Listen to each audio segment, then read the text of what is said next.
And the other issue is on female genital mutilation and cutting, the Detroit case that actually, where the federal government lost the case because the law was 20 years old and etc. etc. I'd like to know, will you be able to make a statement against FGM because that's an issue in Detroit? It would be really powerful if the two Muslim congresswomen, yourself and Rashida, would make a statement on this issue. I fail to understand why members of this committee or the American people should find any testimony that you give today to be truthful. If I can respond to that.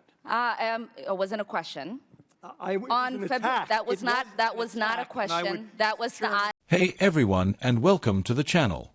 So, you just saw a little teaser of a really intense clip featuring Congresswoman Ilhan Omar.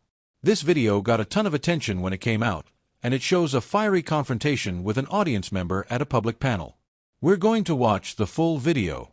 My goal here is to really dig into what's happening. How does she handle criticism and tough questions?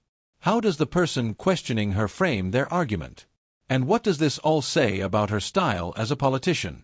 This is the kind of stuff political enthusiasts love to break down, so stick with me as we go.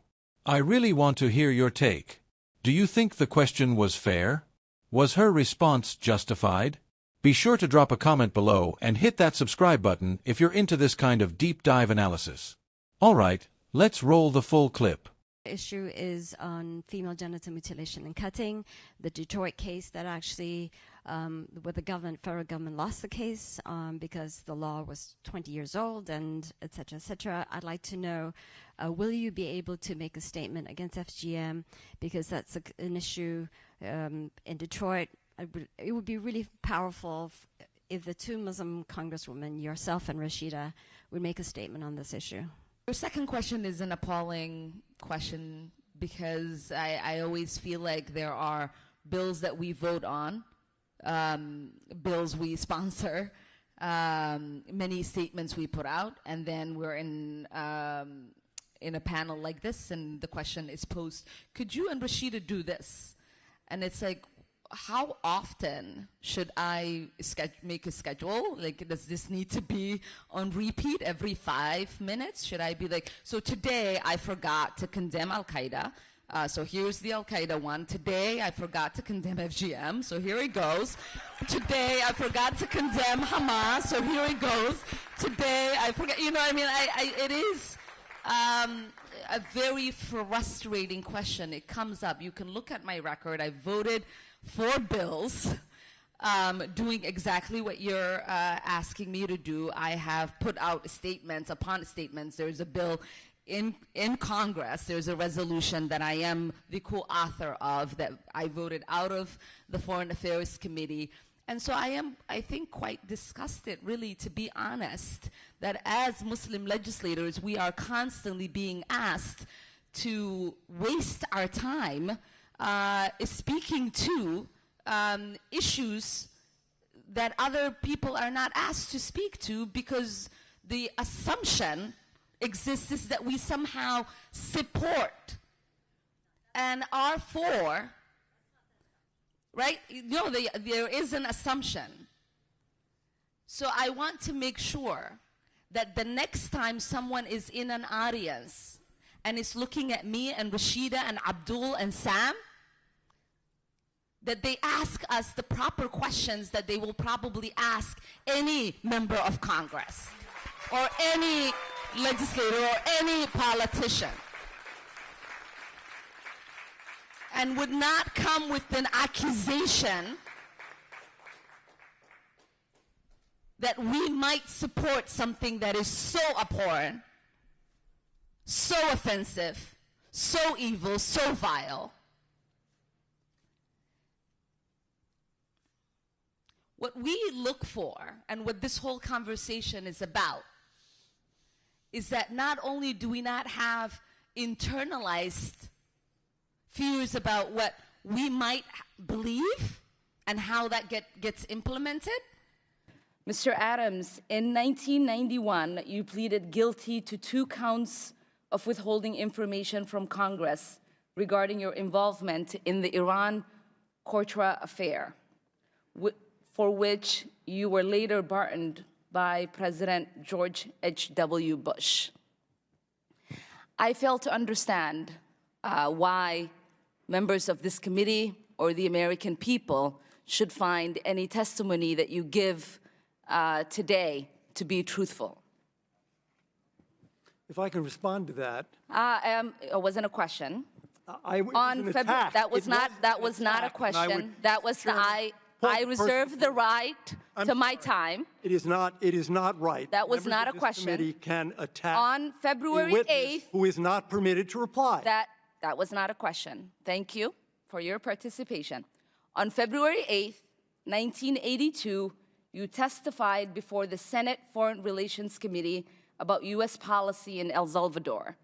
In that hearing, you dismissed as communist propaganda report about the massacre of El Mozote, in which more than 800 civilians, including children as young as 2 years old, were brutally murdered by U.S.-trained troops. During that massacre, some of those troops bragged about raping a 12-year-old girl before they killed them. Girls before they killed them. You later said that the U.S. policy in El Salvador was a fabulous achievement. Yes or no, do you still think so?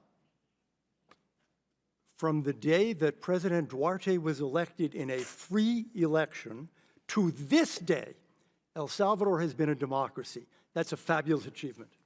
Yes or no, do you think that massacre was a fabulous achievement that happened under our watch? That is a ridiculous question, and I yes or no? No. I will Chairman, take that as a yes. I am not going to respond to that kind of personal attack, which is not a question.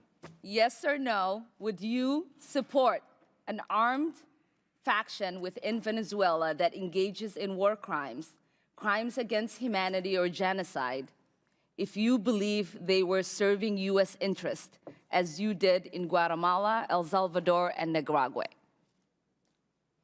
I am not going to respond to that question. I'm sorry. I don't think this entire line of questioning is meant to be real questions, and so I will not reply. Whether under your watch, a genocide will take place, and you will look the other way because American interests were being upheld, is a fair question. Because the American people want to know that anytime we engage a country, that we think about what our actions could be and how we believe our values are being furthered. That is my question. Will you make sure that human rights are not violated and that we uphold international and human rights? I suppose there is a question in there, and the answer is that the entire thrust of American policy in Venezuela is to support the Venezuelan people's effort to restore democracy to their country. That's our policy. I don't think anybody disputes that. The question I had for you is that does the interest of the United States include protecting human rights and include protecting people against genocide? That is always the position of the United States. Thank you. Wow. Okay. So, let's break this down. There is a lot to unpack here. So, let's talk about that video. You have an audience member, a woman who seems to be a constituent or at least part of the community, and she's asking about a very serious, very horrific issue, FGM. She's polite. She sets up her question by mentioning a local case in Detroit. She then asks Omar and Rashida to make a powerful joint statement condemning it. On the surface, this seems like a completely reasonable request, right? She's asking a politician to use their platform to condemn a major human rights abuse. It's basically a softball question. But look at how fast Representative Omar responds. She doesn't just say, "Yes, absolutely. FGM is horrific. And by the way, I'm already on the record and here's a bill I co-sponsored." No. Her first word is to call the question appalling. That is such a heavy, aggressive word to use on a constituent. She immediately turns the entire situation back on the questioner. She implies the only reason the woman is asking this is because Omar is Muslim and that she's being singled out. Then she gives that whole sarcastic, rehearsed-sounding speech. Should I make a schedule? Today I forgot to condemn Al-Qaeda. Today I forgot to condemn Hamas. Today I forgot to condemn FGM. The crowd in that room applauds. So it clearly works for her base. But let's really think about what just happened.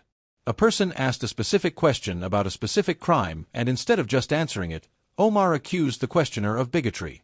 She's essentially saying, "You're only asking me this because I'm Muslim and that's offensive." This is a classic political deflection tactic.